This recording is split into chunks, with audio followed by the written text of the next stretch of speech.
Me diz uma coisa, você conhece alguém invejoso que fica de olho nas conquistas alheias e fica mal porque não tem o mesmo? Por que será que algumas pessoas agem assim? Quem fala sobre isso com a gente é o psicanalista Jonatas Liatti. Tudo bem, Jonatas? Tudo bem, Elaine. É muito comum, né? Principalmente com o advento das redes sociais e todo mundo ostentando, sempre tem aquele que fica olhando, ah lá, ó, o que o Jonatas conseguiu, ó, o carro novo do Jonatas. Vamos dizer que esse advento da tecnologia aflorou isso, né? Deixou mais visível. Mas é uma coisa muito comum, na verdade simples. O que diferencia mesmo a importância disso é a intensidade em que isso é feito. Então é uma coisa muito comum nas crianças, por exemplo. O que é uma inveja? Tecnicamente, superficialmente falando, a inveja é desejar aquilo que o outro possui simplesmente porque o outro possui. Ou seja, não há uma identificação de uma necessidade, pelo menos no campo lógico, no campo consciente. A gente fala na psicanálise que inconscientemente há um desejo, né? É dirigido, é um drive pela pulsão de morte, é uma coisa meio maligna, vamos dizer assim. Mas para entender melhor, eu acho que vale a pena, Elaine, a gente fazer uma comparação. Se a gente colocar a palavra cobiça do lado, a gente vai ver qual é a diferença, cobiçar e invejar. Há uma diferença interessante. Se a inveja é o meu desejo, eu quero possuir aquilo que o outro possui só porque o outro tem, a cobiça, eu desejo que o outro possuir o que o outro tem porque eu quero. Então o foco muda. Então há um desejo identificado. Então, o que pode ser perguntado é o seguinte: precisa disso? Não, mas eu quero. Há um desejo meu. Então a cobiça, nesse aspecto, é um pouquinho melhor, vamos dizer assim, ou menos mal em relação à inveja. E tem aquela parte também do eu quero que o outro tenha e não quero que o outro tenha. Tem isso que é pior ainda, né? Isso aí nos remete até aquelas cenas de crianças, né, que estão disputando um determinado brinquedo ali na sala e de repente uma consegue pegar, aí a outra pega, de volta, toma da mão dela, e a primeira então pega e destrói aquele brinquedo na mão da outra. Se eu não tenho, ninguém tem. É isso, exatamente. Isso, a gente imagina que é coisa de criança, mas adultos fazemos isso. Porque é um drive, é uma pulsão que o Freud dizia que é um instinto, né, pulsional, que nos remete a esse desejo. Então a questão é, por que nós fazemos isso? A gente tem que se perguntar, na clínica a gente pergunta, por que você deseja aquilo que você deseja? O que te leva a desejar isso? Né? Normalmente, quais são as respostas? Sim, as respostas são assim, eu quero porque eu sempre quis. Esse sempre quis, aí eu questiono, mas sempre não é muito tempo? Desde quando? Desde criança. E por que na criança despertou esse desejo? Aí já não lembra. Então não vem para o campo lógico. Por isso que eu falo, está no campo inconsciente. É um desejo que está ali instigado por algumas situações circunstanciais, enfim, o crescimento, a maneira como a criança foi crescendo e vendo o que os outros possuíam ao seu redor, as suas próprias posses. Então a gente vê isso muito, por exemplo, em pessoas que foram privadas durante muito tempo na sua vida de bens, enfim, de situações que outros possuíram mais facilmente e de repente ela começa a desejar aquilo não por ela precisar, mas porque ela sempre foi privada daquilo. Então, outras palavras ajudam a gente a entender. Ciúme, por exemplo. O ciúme é uma coisa que a gente não compreende direito, né? Eu tenho ciúmes da minha esposa porque ela é especial para mim e eu só quero ela para mim, não quero compartilhá-la com ninguém, né? Ou eu tenho zelo por ela, porque eu gosto tanto dela e, na verdade, eu gosto até de exibi-la.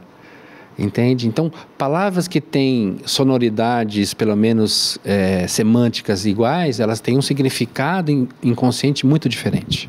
Agora, tem gente que fala assim, até é uma coisa mais senso comum, popular. Não mostra muito o que você tem, não, porque a pessoa fica com inveja e faz mal para você, acaba dando problema aí para você. Necessariamente aí a gente cai no campo místico, né? O famoso olho gordo. E aí a pessoa tenta proteger aquilo que ela possui com o medo de perdê-la simplesmente porque alguém falou alguma coisa.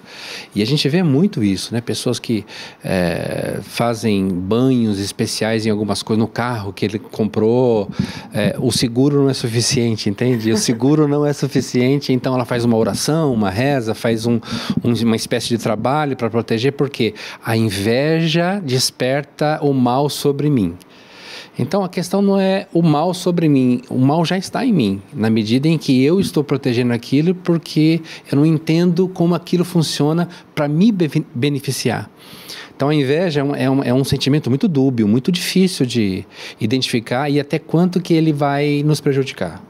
No campo da ciência, dá para se fazer algum alinhamento em relação a isso? Por exemplo, quando eu tenho inveja de você, de alguma forma eu imito alguma coisa que pode interferir na sua vida. Não digo de uma forma tão forte, mas, sim, por exemplo, o meu olhar ruim para você pode te levar a alguma coisa ruim? Assim, as sensações que as pessoas têm em relação às outras são muito medidas pelo comportamento delas para com esses primeiros, né?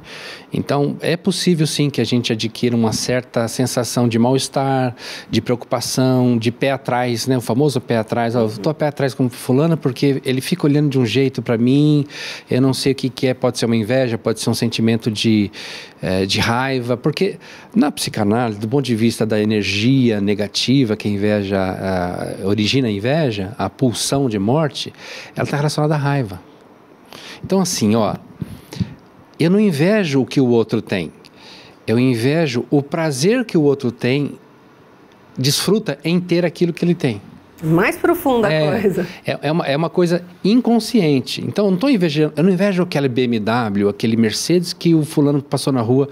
Eu estou invejando o prazer que ele está tendo em dirigir aquele carro novo, importado, aquele carro enfim, que é uma visão, um sonho, uma fantasia, né?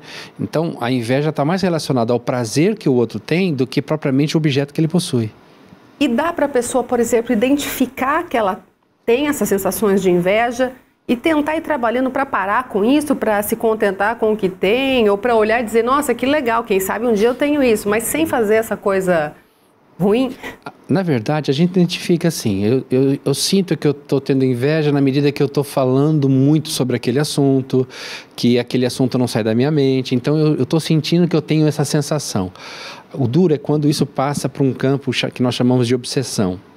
A obsessão muitas vezes não é identificada, porque é uma questão mais neurótica, enfim, inconsciente mesmo, né?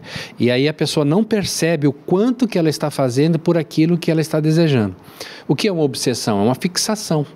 Uma pessoa fixada, sabe aquelas pessoas que falam assim, nossa, você está muito fixado nisso, muita fixação naquela coisa, naquela pessoa, e ela não consegue medir. Então, quando esses sentimentos saem desse controle, aí sim, aí já é um outro nível. Mas, no geral, você tem razão, a gente consegue perceber. Agora, como lidar com isso é uma situação em que a pessoa vai precisar procurar ajuda, conselho, vai procurar compreender o que está, se perguntar, o que está me levando a ter esse sentimento? Por que eu estou tendo inveja disso? Eu estou cobiçando isso ou estou invejando isso? Eu quero isso mesmo ou eu simplesmente estou desejando porque o outro tem? Porque a inveja nos leva, por exemplo, pode levar a pessoa a destruir aquilo que o outro tem simplesmente pelo prazer de ver o outro passar mal. Perigoso. Por isso que eu falo, pulsão de morte, é um desejo quase psicopático. Então tem que identificar e tentar acabar com isso, Sem dúvida, sem dúvida. Tá certo, muito obrigada. Obrigado você, Elaine.